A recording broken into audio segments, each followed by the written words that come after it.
ఒక్కసారి కొమ్మూరి గోల్డ్ కి కాల్ చేయండి. తాకట్లో ఉన్న మీ బంగారాన్ని విడిపించి మార్కెట్ ప్రైస్ కి వాళ్ళు కొనుక్కుని మిగతా డబ్బులు మీకు ఇచ్చేస్తారు. హలో అండి, అందరికీ నమస్కారం.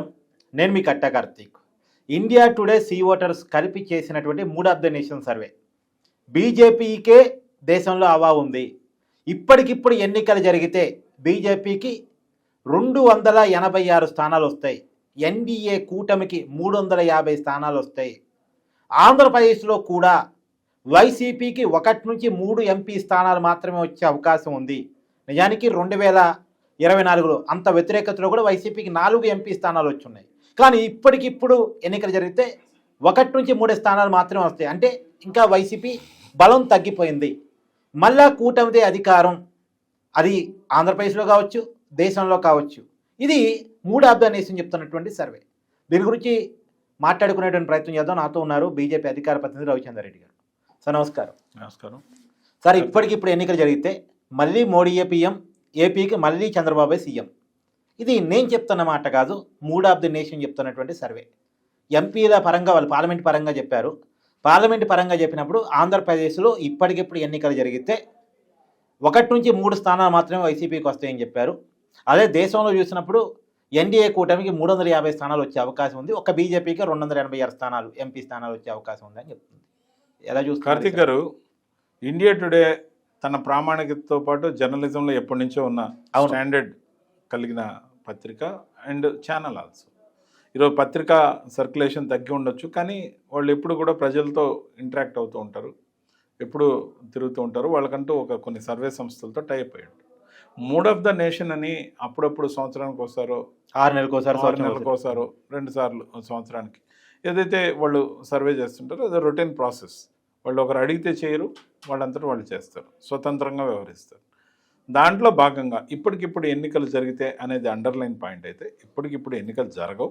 కానీ mood of the nation in meaning is pulse of the people in various states ఏదైతే సేకరించారో దాంట్లో కూటమి బలంగా ఉందని, ముఖ్యంగా భారతీయ జనతా పార్టీకే సింగిల్గా 289 సీట్లు, మీరు 86 అన్నారు, 89 సీట్లు. అదేవిధంగా ఎన్డీఏ అలయన్స్కి మొత్తం మీద 352 సీట్లు వస్తాయని చెప్పడంతో పాటు వైఎస్ఆర్సీపీకి 1 నుంచి 3 సీట్లు వచ్చే అవకాశం. గతంలో వైఎస్ఆర్సీపీ 4 ఎంపీ సీట్లు గెలిచిన 4 అంటే 7 మంది ఒక ఎంపీ సీటుకి ప్రాతినిధ్యం వహిస్తారు అనుకున్నా. 7 మందిలో కనీసం ఒక 5 మంది గెలిచి ఉన్నా, అదే 4 ఒక్కొక్క 5 మంది గెలిచిన 20 అన్న ఉండాలి. అవును. అంటే అసెంబ్లీకి వచ్చేసరికి జగన్మోహన్ రెడ్డి గారు వద్దని కూటమికి స్పష్టమైన ఆధిక్యం ఇచ్చారు. ఎందుకు ఇచ్చారు? మార్పు కోరుకున్నారు. అనేక రకాల విషయాల్లో జగన్మోహన్ రెడ్డి గారిని వద్దని చంద్రబాబు నాయుడు గారిని మళ్ళీ తీసుకొచ్చారు. కూటమి బలంగా ఉండాలని కోరుకున్నారు, బలంగా ఉంది కూడా. అవును. అంటే అదే బట్టి మనకు అర్థమైంది, పార్లమెంట్కి వైసీపీకి ఓటేసిన వాళ్ళు అసెంబ్లీకి టీడీపీకో లేదా ఇంకో బీజేపీకో జనసేనకు ఓటేశారంటే వైసీపీని రాష్ట్రంలో బలంగా వద్దు, ముఖ్యమంత్రి స్థానంలో కూర్చోబెట్టద్దు. ముఖ్యంగా మాకు ఆశ్చర్యకరమైన ఫలితం తిరుపతిలో వచ్చింది. తిరుపతిలో వైఎస్ఆర్సీపీ గెలవడం ఒక విచిత్రం అనిపించింది. ఎందుకంటే వరప్రసాద్ గారి మీద ఉన్న నెగటివిటీగా ఏదో కారణం భారతీయ జనతా పార్టీ ఓడిపోతుందని మేము అయితే అనుకోలే. కేవలం 14,000 స్వల్ప ఆధిక్యంలో గెలవడం. 7 నియోజకవర్గాలు కూడా కూటమి గెలిచింది. అవును. అంటే 7 గెలిచిన తర్వాత కూడా క్రాస్ ఓటింగ్ ఏదైతే జరిగిందో అభ్యర్థి మీద కాస్త వ్యతిరేకతతో పోయినట్టు గురుమూర్తి సాఫ్ట్ కార్నర్తో క్రాస్ ఓటింగ్ జరిగింది. అంత స్థాయిలో క్రాస్ ఓటింగ్ జరుగుతుందని మేము ఊహించలే. ఖచ్చితంగా కూడా ఆ విషయంలో ఆ 1 సీటు అదనంగా ఆ రోజు రావడం జరిగింది వైఎస్ఆర్సీపీకి. ఖచ్చితంగా కూడా అక్కడ కూటమి అభ్యర్థి విజయం సాధించాల్సింది. అంటే దీన్ని బట్టి సార్ ఓవరాల్ గా చెప్పండి, లాజిక్ చెప్పండి.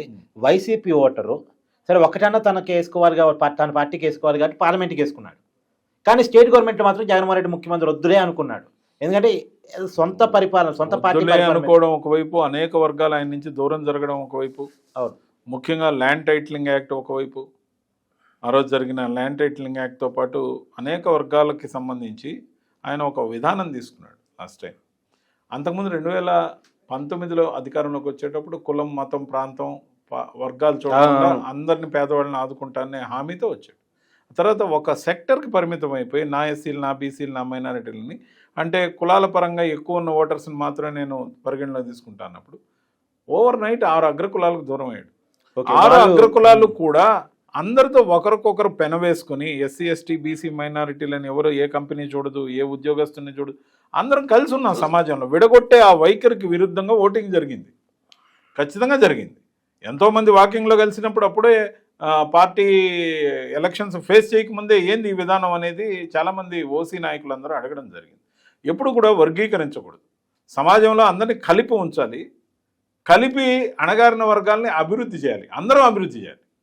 సో ఆ లక్ష్యం మిస్ఫైర్ అవడంతో పాటు సామాన్యంగా ఆయన కూడగట్టుకున్న వ్యతిరేకత ప్లస్ కూటమిగా ఒకరికొకరు క్యాలిక్యులేషన్ పేపర్ మీద వేసుకున్న విధానానికి మించి ఓటింగ్ ఫ్యాక్టర్ ఏదైతే వచ్చిందో జగన్మోహన్ రెడ్డి గారి మీద వ్యతిరేకత రిఫ్లెక్ట్ అయింది. ఖచ్చితంగా కూడా రాబోయే రోజుల్లో కూటమి బలంగా ఉంటుంది, కలిసే ఉంటుంది, కూటమి మళ్ళీ అధికారంలోకి వస్తుందని. సహజంగా ప్రతిపక్ష పార్టీలు కొంత బలపడతాయి. సరే, మొన్న ఉన్నటువంటి పరిస్థితి వేరు. 2024 ఎన్నికలప్పుడు జగన్మోహన్ రెడ్డి గారిని అధికారం దించడం కోసం ఈవెందో ఇందాక మనం మాట్లాడుకున్నప్పుడు వైసీపీ ఓటర్స్ కూడా జగన్మోహన్ రెడ్డి గారు ముఖ్యమంత్రి అనే దానికి ఒప్పుకోలేక ఆయన ఓటే లేదు అనేది మనకి రిజల్ట్ చూస్తే అర్థమైపోతుంది. సరే, తర్వాత వైసీపీకి బలం పెరగాలి జనరల్గా. అంటే ఒకప్పుడు ఉన్న వ్యతిరేకత పొద్దాకు ఉండదుగా, ఒకసారి అంటే నెగిటివ్ ఓటేస్తారు, పొద్దాకు తిట్టుకోరు కదా. కానీ మరి ఎందుకు ఇప్పటికి కూడా ఇంకా వైసీపీ ఇంకా బలహీన పడుతుంది? ఇంకా కూడా జగన్మోహన్ రెడ్డి గారిలో మార్పు రాలేదని అనుకుంటున్నట్టు సర్వే రిఫ్లెక్ట్ చేస్తుంది. అదే సేమ్ ఓల్డ్ కోటరీ ఉండడంతో పాటు ఎంటైర్ పార్టీలో unanimous one decision is there. 85 నుంచి 90% సీక్రెట్ బ్యాలెట్ ఓటింగ్ పెట్టుకోవచ్చు వైఎస్ఆర్సీపీ క్యాడర్ను మొత్తం పిలిచి. సజ్జల అనే నాయకుడి కింద వాళ్ళు పనిచేయడానికి సిద్ధంగా లేరు. కాబట్టి ఆయన మీద ఉన్న వ్యతిరేకత పార్టీకి రిఫ్లెక్ట్ అవుతుంది. అంటే విజయసాయి రెడ్డి గారు ఏ మాట అయితే చెప్తూ వస్తున్నారో 100% నేను దాంతో విభేదించే బయట వచ్చా. నేను జగన్మోహన్ రెడ్డి గారిని విభేదించి రాలే. కోటరీలో సజ్జల గారి పెత్తనం, పార్టీ ఆయన సొంతం కాదు, ఇది నీ పార్టీ అనుకుని మేము చేరలేదని బయట వచ్చాం. సో ఖచ్చితంగా కూడా చాలా మందిలో ఇప్పుడు మీరు పార్టీని అప్పుడేమో మరి పార్టీ లోపల ఉండి చూశారు, ఇప్పుడు బయట ఉండి చూస్తున్నారు. అది ఇప్పుడు సజ్జల రామకృష్ణారెడ్డి గారి పార్టీగా మీకు కనపడుతుందా, జగన్మోహన్ రెడ్డి గారి పార్టీగా మీకు కనపడుతుందా? ఇప్పుడు జగన్మోహన్ రెడ్డి గారి పార్టీ కానే కాదు, అంతేనా? అది వైఎస్ఆర్ కేపీ అయిపోయింది. వైఎస్ఆర్ సిపిగా ఉండేది, అది వైఎస్ఆర్ కేపీగా ఉంది. వైఎస్ఆర్కే పార్టీ అని అంతర్గతంగా ప్రతి కార్యకర్త చర్చించుకుంటున్నాడు. వైఎస్ఆర్కే పార్టీ మనం ఎందుకున్నామని ప్రశ్నించుకున్నాడు. వై అనేది ఇక్కడ question. Why I am in SRK party అని అందరూ అనుకుంటున్నా కూడా రాజుగారు మొద్దు నిద్రపోతున్నారు. కాబట్టి అంటే రాజుగారు ఇన్ ద సెన్స్ ఇక్కడ వాళ్ళ పార్టీకి రాజుగారు జగన్మోహన్ రెడ్డి గారు. కాబట్టి ఖచ్చితంగా అలాగే మొద్దు నిద్రపోతే మంచిదే, కూటమికి ఇంకా కలిసి వచ్చే అంశం.